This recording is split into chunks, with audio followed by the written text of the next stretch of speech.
and welcome to your F1 Live post-sprint race show with me, Rosanna Tennant, and Sam Collins as well on the desk here in a very busy paddock, an excitable atmosphere. As you can hear, fans all around, such a small paddock. It's wonderful to be here after the third and final sprint race of 2021, Sam, and your first impressions of what we've just seen. I think we've seen a damn fine motor race. I was loving it from the beginning to the end, all that overtaking, and what a fantastic drive by Lewis Hamilton. Started 20th, 10 laps, 10 positions. I've not seen anything like it in years. It was fabulous. Of course, Lewis making his way through the field, so important for his race tomorrow. Of course, huge news here in Sao Paulo today with Lewis Hamilton being disqualified from yesterday's qualifying session, then working his way through the field today, but of course still taking that 5-place grid penalty for tomorrow afternoon's race. But let's take a look at the standings at the moment. We'll have a little look at the drivers' standings. This is how things stack up after the last 24 laps that we have seen. So here we go then, leading the way, it is still Max Verstappen. Well, let's have a look though at our session results. So Valtteri Bottas fastest. He's on pole position for tomorrow's race ahead of Max Verstappen, P2 for him today, and then Carlos Sainz, P3. Sergio Perez finished P4 ahead of Lewis Hamilton on an absolute charge this afternoon, managing to dispatch Lando Norris on the final lap. P6 for the McLaren driver ahead of Charles Leclerc. Then Pierre Gasly losing out a little today ahead of Esteban Ocon, P9, and then Sebastian Vettel rounding out the top 10. But of course, points only awarded for the top 3 drivers in a sprint race. So it's only the top 3 taking away points this afternoon. P11 for Daniel Ricciardo ahead of Fernando Alonso, P12. Then Antonio Giovinazzi having a little bit of contact with his teammate, P13 for him. P14 for Lance Stroll ahead of Yuki Tsunoda. Then the 2 Williams headed by Nicholas Latifi and George Russell in P17. Then Kimi Raikkonen pushed into a spin ahead of the 2 Haas drivers with Mick Schumacher ahead of Nikita Mazepin. So we spoke about Lewis Hamilton's charge. As you can hear, the fans absolutely loving what they've seen today and keen to see Lewis Hamilton, I think, in the flesh. And you can see him perhaps behind us here talking to the media. But of course, a word on Valtteri Bottas. He has just won the sprint race. We slightly forget that. It was a key drive and performance from him this afternoon, Sam. It was a brilliant managing drive of those soft tyres. I was absolutely stunned when I saw him coming off the grid on a set of softs. I went, what are they doing? We know they don't last this race distance.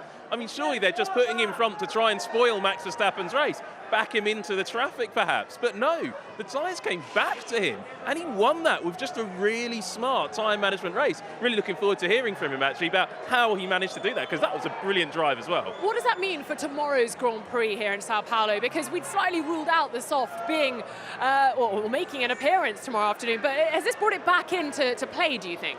Well, it's put my strategy calculations for the pre-race show in the bin completely. I thought it was a very clear, soft, hard, medium hard race only, but the softs, yeah, we know they can do about 23 laps. Towards the end of the race, if you've got a new set of softs, like Yuki Tsunoda has, you might be able to bring those into play towards the end of the Grand Prix when your car is at the lightest. There's a real strategic curveball here if it stays as cool as it is right now, and I think the weather conditions really did play into that. It certainly did. The temperature just dropping away as we went to the grid, almost on the formation lap. The commentators in the commentary box saying, you know, it's falling even as we're speaking. But were you surprised to see such a split between the softs and the mediums on the grid? I was. I thought maybe you'd see maybe an Alpine, because they like to try funny stuff. Maybe one of the Haas's try a soft as well. But there were so many soft tyres, I was astonished, quite frankly. I really didn't expect for that to happen, and they worked. I mean, the teams knew something that all of the data that we had, well, that was wrong, wasn't it? Well, one thing that wasn't possible was actually, unless you were Lewis Hamilton today, was really getting close to make a pass. We saw Sergio Perez struggling to make a move on Carlos Sainz. We saw Max Verstappen struggling to get close to Valtteri. And of course, there was that discussion whether he was told by his engineer, GP, Max Verstappen, bide your time, Max. But then he didn't really have the pace to make a move on Valtteri Bottas. Well, I think if we were doing this again in 2022 with the new cars, Max would have been able to get much, much closer to Valtteri Bottas, because I think Max was getting caught out by the dirty air off the back of the Mercedes. Though that dirty air factor, it did apply to some other cars. Pierre Gasly saw a bit of struggle there. Esteban Ocon had a big struggle.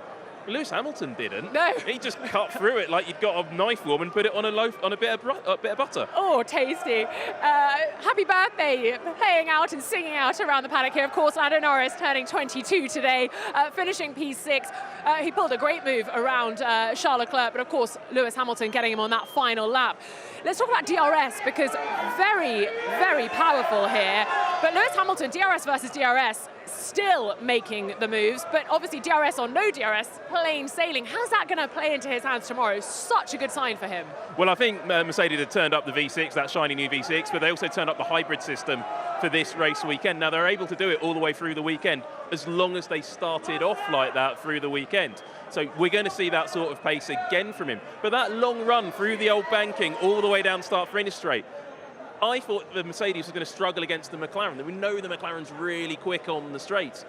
Seemed to manage to do it. It was a bit harder on Ricciardo than it was on Norris, but he still got it done. And then he completely mugged Charles Leclerc in the Ferrari, and they've got that super powerful hybrid system in that Italian car. Well, let's hear from Charles Leclerc now, who's been speaking in the media pen a little earlier on to Lawrence Barretto.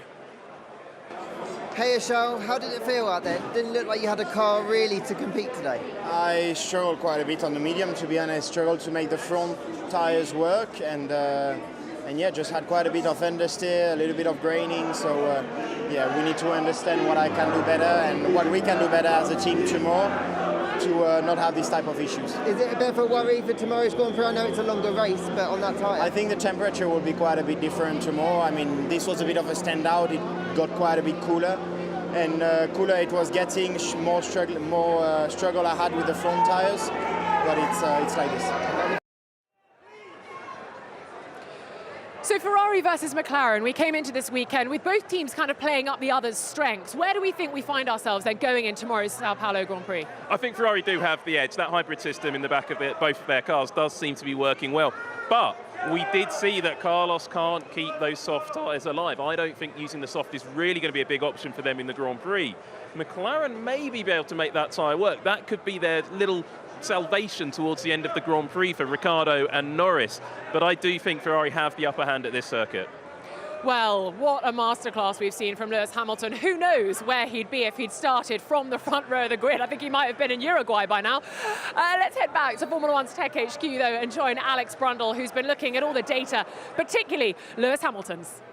Yeah, I've been looking at everything Lewis Hamilton has been doing through this race. I mean, absolutely tremendous performance in terms of his overtaking. Let's look at his start. Firstly and foremostly, he finds this nice rubbery patch down the outside and takes the back markers pretty early on so he doesn't get held up through the first few corners. Has a couple of moments of consolidation, it must be said, and just plays it out as he watches the rest of the field move through. Each of these overtakes really different.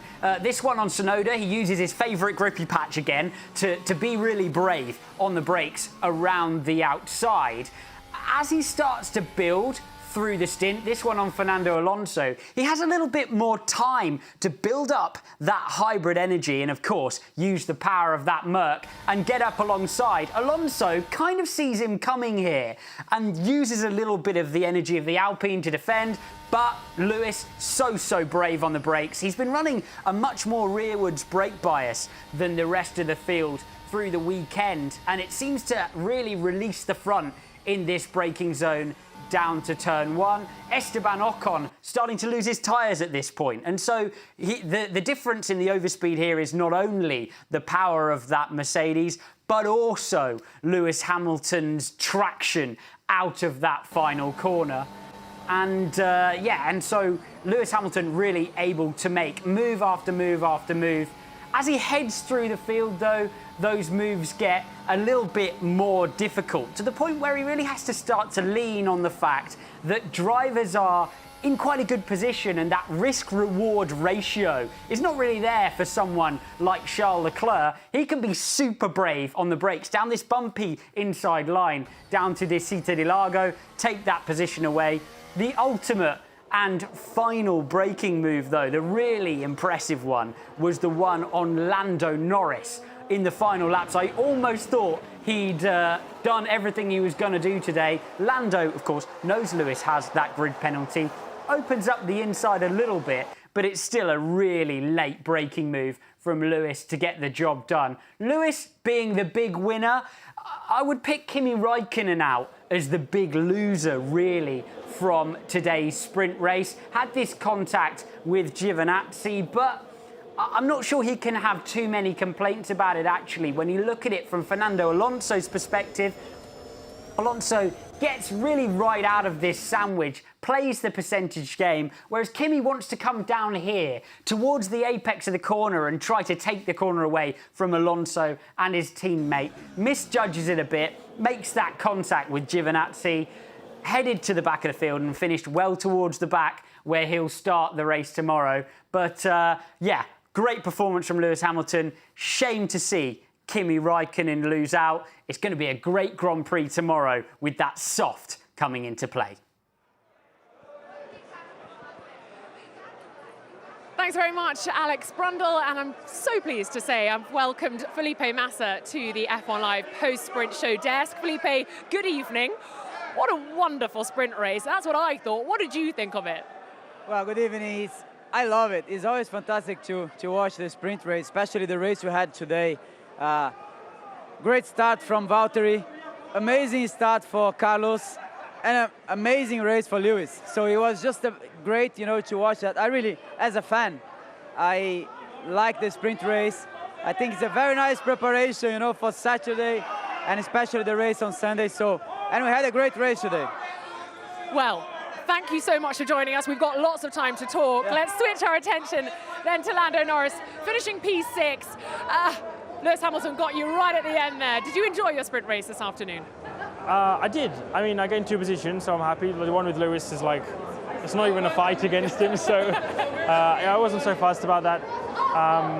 But I mean, the battle with Charles was good. It was tough, fair, and just good racing. So excited, and of course, that's a good position for us to gain, is on one of the red cars. So yeah, happy with today.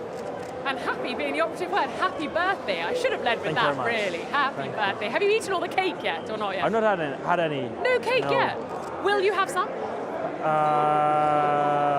Possibly. I think it's all gone, to be honest. Yeah, probably. While you've been out All there, the mechanics have they've been probably eating it all day, so... well, not a bad birthday. So talking about tomorrow, I know you said it's not a bad starting position. What are your thoughts in terms of tyres? Because I think you guys all surprised us in terms of the split across the field with the soft and the medium.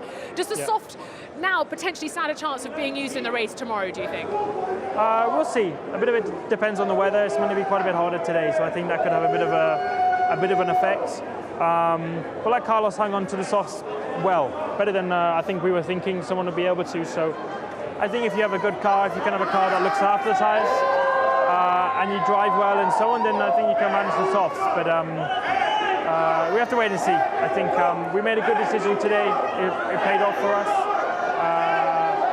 But we'll look at the analysis from today and we'll try and choose the right tyre for tomorrow. Well, enjoy the rest of your birthday, enjoy the rest of the weekend, and good luck tomorrow. Thank you so much. Obrigado. It's his birthday. Oh, so young, 22. 22. A baby. Well, let's have a look back at the start of the race, Felipe, because there were a lot of moves being made by several drivers. Of course, Lewis Hamilton just flying up the field. Let's take a little look back at it now. Who impressed you most off the start line?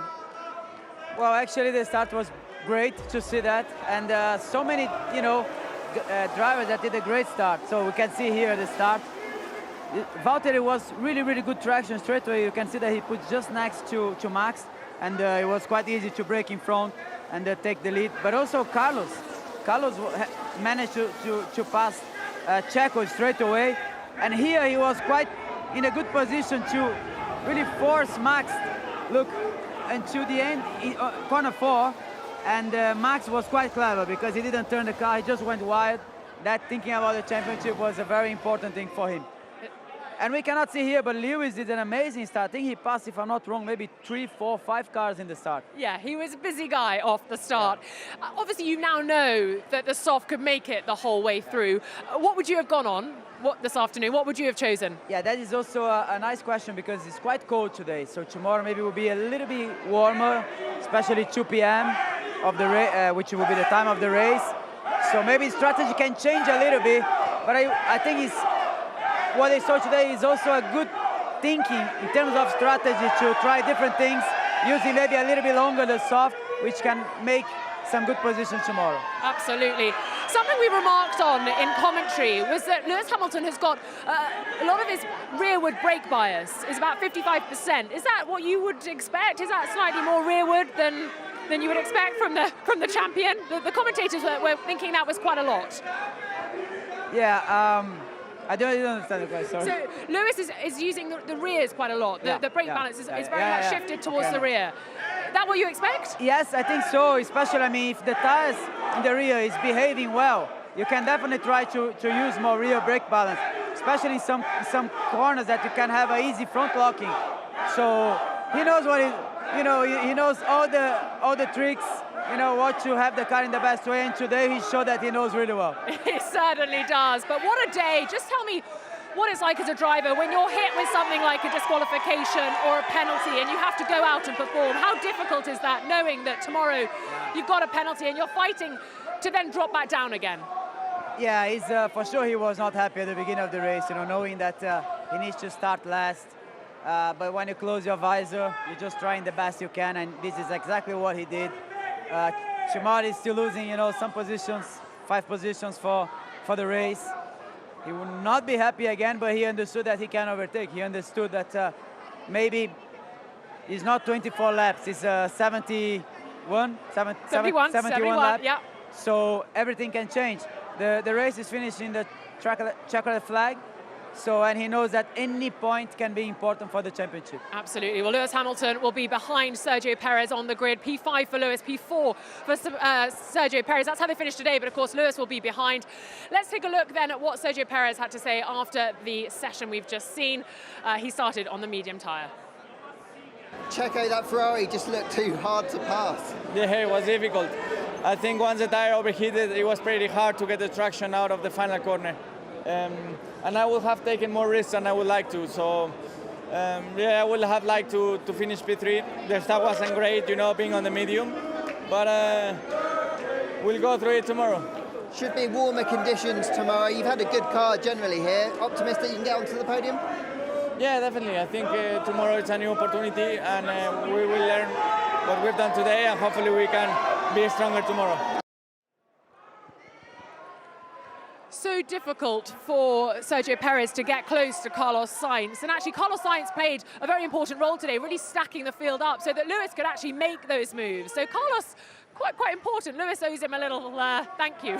Yeah, Lewis, he was the man of the overtaking today, so he managed to pass cars in a much easier way compared to Checo, but also compared to Max. Max also, get close to Valtteri, but the traction in the last corner was so difficult to get close enough to open the DRS and be able to overtake.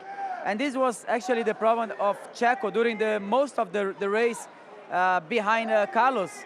I don't know if the difference on the tires, traction on the last corner, also in the corner 2 as well. But today, for them, it was quite difficult to overtake. Absolutely. Well, it wasn't difficult to overtake for Lewis Hamilton.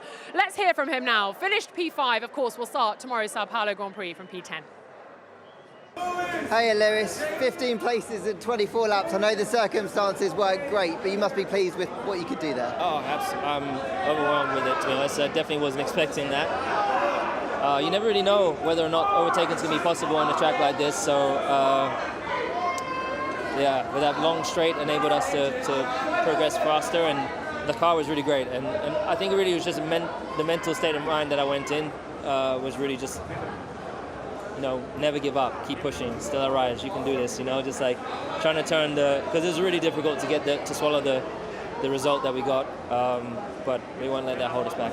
I know you're going to drop back again 5 places tomorrow, but the pace of the car today must give you real optimism. You can claw your way back up again. Yeah. Well, now I've got to start focusing on tomorrow, and thanks for reminding me. But anyways, I'll give it everything, and it's a much longer race tomorrow, so hopefully we can get further. Okay, so good luck, thanks. Felipe, he did such a great job of moving through the field today, but is he going to have to be a bit more careful tomorrow? You can't sort of beast the tyres like that when we've got, as you say, 71 laps. Yeah, the strategy tomorrow will be very important to understand which tires to use in different different moments of the race. But he was really quick from the beginning to the end. He managed to overtake us, and tomorrow he needs to overtake. He needs to do similar job, similar race that what he did today. So I'm sure he will try to do a similar race that what he did today. Also because he will not do, 50 laps on the tires, maybe 6. So he needs to really try to make the position, because he knows after that he has the pace to really be on the position he just passed. You know. He's going to need an incredible start once again tomorrow afternoon. Starts P10. Behind him will be Daniel Ricciardo in the McLaren. He's been talking in the media pen. Let's hear from Daniel. Hey Daniel, it looked pretty tricky out there. You couldn't really make much progress. You kind of tried to hold Lewis up while you could. You know, it was a difficult one for you. Yeah, definitely. It's unfortunately just the race was shaped by lap one, and I lost 2 positions on the first lap, and the initial getaway was all right. The start was decent, I remember, but I just chose the inside for turn 1, and from memory it was kind of the lane that got bottled up a bit more, and kind of drivers who chose the outside just had a longer, a clearer run into braking and could go later and deeper, and just kind of sitting duck. So obviously not happy with my decision to go on the inside, and it's one of those ones. Sometimes it works, sometimes it doesn't, but obviously it's something I would like to be better at, and obviously it cost me a couple spots today. So then we were just stuck in that DRS train. I think I was quicker than the couple cars ahead, but couldn't really do much. So disappointed, and I'll make up for it tomorrow. That's the plan. A few more cars ahead of me, so not ideal, not the best day, but we'll look ahead to tomorrow now and see what I can learn from today to be better. How are you feeling about tomorrow? Longer race, maybe warmer conditions. I know the DRS train's still going to be a problem, but do you think you can maybe make some progress in another way tomorrow? Yeah, I obviously then with pit stops and that, there should be a few more opportunities tomorrow. But I mean, obviously one bad first lap is enough on a weekend, so I don't plan on replicating that tomorrow. So I'll be the guy that has an amazing first lap tomorrow, and then we'll set ourselves up well. So that's all I'm thinking right now. The first 60 seconds of lap 1, and then that'll prepare my race. I'll see you on the outside of turn 1 then tomorrow. Well, maybe the inside will work now. So we'll see. It's not a given, but obviously you just. It sucks losing out, so I obviously expect more from myself. So decision making, I'll get right tomorrow. Right, good luck tomorrow. Thanks. Thank you. Quite a bit of work for Daniel Ricciardo tomorrow afternoon. His teammate Lando Norris, who we've already heard from, P6, of course, will move up a little. So McLaren, sort of a bittersweet day for them, do you reckon? Yeah, first of all, Daniel has a nice mustache. It was nice to see that. You're jealous of it. And I think that's really the fight they have, with Ferrari. Ferrari looks a little bit better than McLaren on this track. So even if Lando managed to pass Charles, it was a good move for him. But you know that tomorrow is what it counts. Even 1-2 points can make the difference in the construction championship. And I think that's really the target for both of them, looking for both red cars. Absolutely. The battle rages on for P3 in the Constructors' Championship. Sam Collins, who's left the desk, as you've probably realised, has headed out into the paddock, and he's been talking to Andreas Seidl from McLaren. Did you expect a bit more from this race? To be honest, I was so focused on our 2 cars. I can't say. You mean overall or for us? No, for us, I think it's mixed result. Obviously, with Lando, he was able to make up 2 positions against Pierre and Charles, which was good, and we actually had some good pace as well at some points of the race, so that was encouraging. Unfortunately, with Daniel, he lost in the first 2 corners. He was somehow stuck, lost 2 positions, and then stuck in the train and couldn't do anything, so that was a shame. But overall, not too bad for us, seeing the pace we could do, and now full focus on tomorrow's race, because that's where the big points are.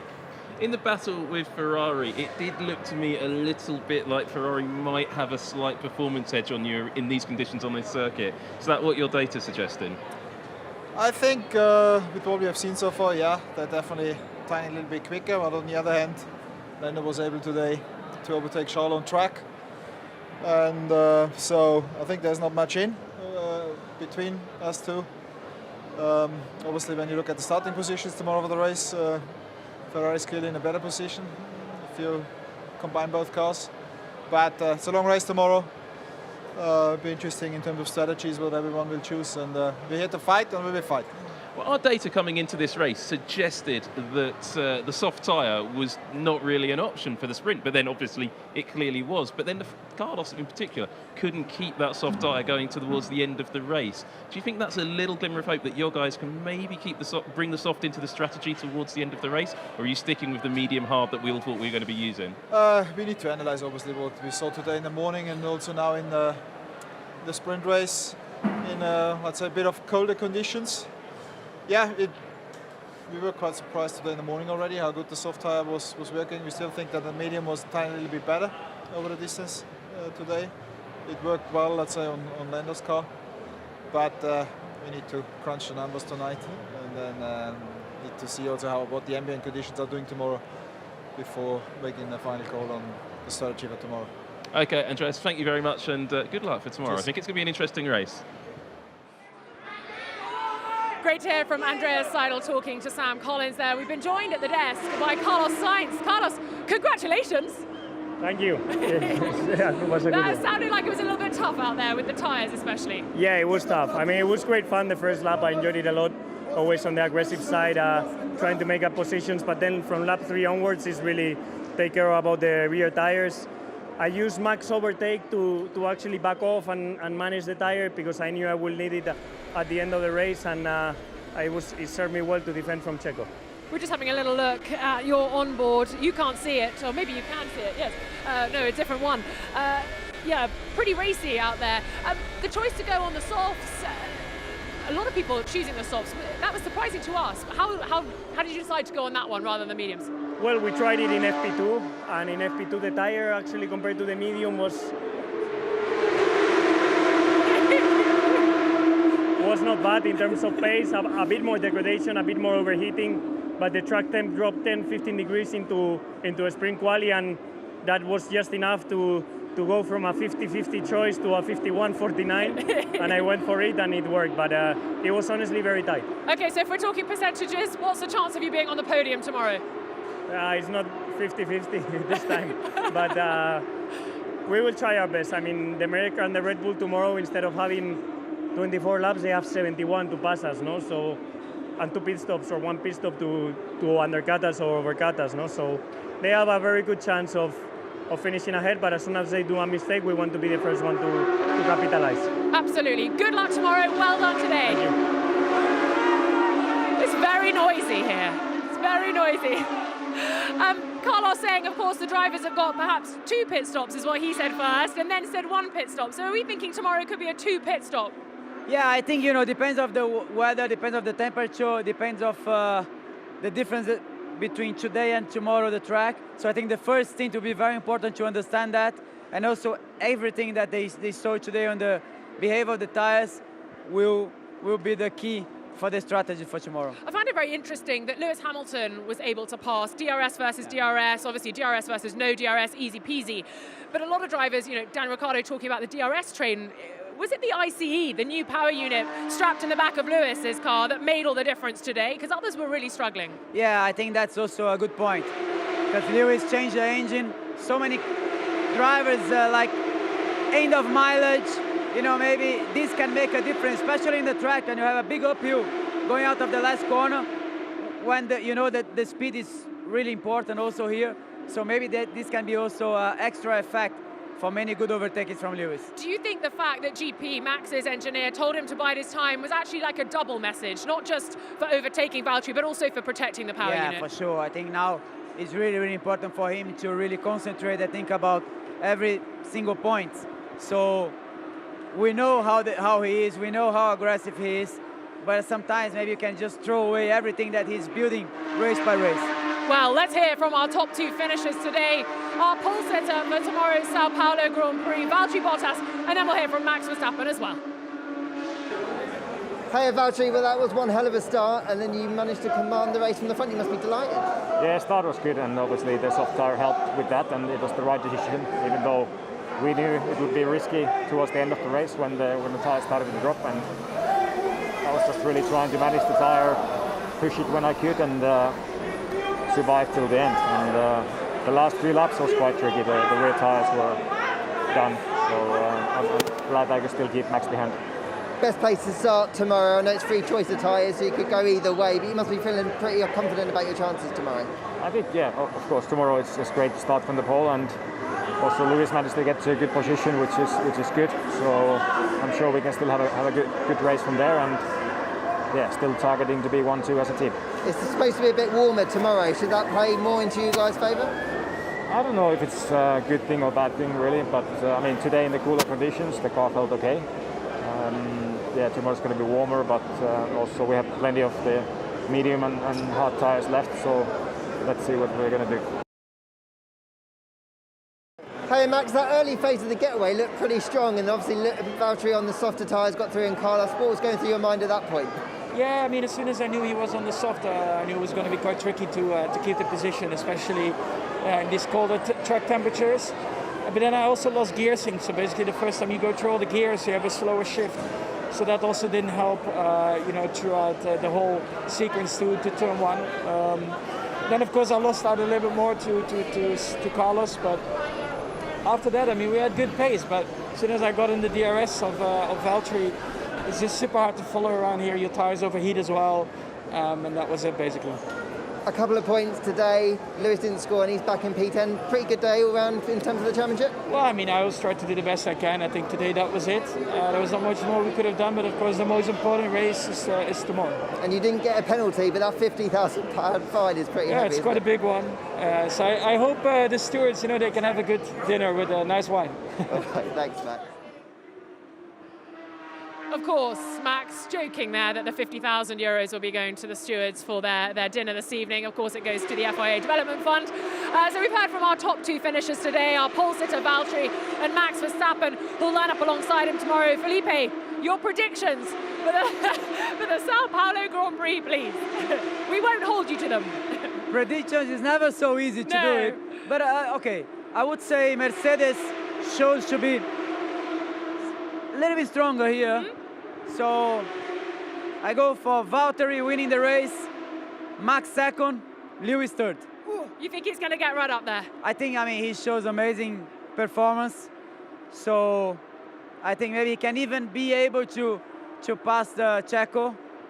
Let's see, let's wait and see, but this is my prediction. Well, that sounds like it's going to be a cracking race. I can't wait. Thank you so much for joining us on the F1 Live post-sprint race, Felipe. Enjoy the rest of your weekend. I know you're busy. Thank you so much to you at home for joining us. We'll be back tomorrow for the pre-race show and for the Sao Paulo Grand Prix. Goodbye.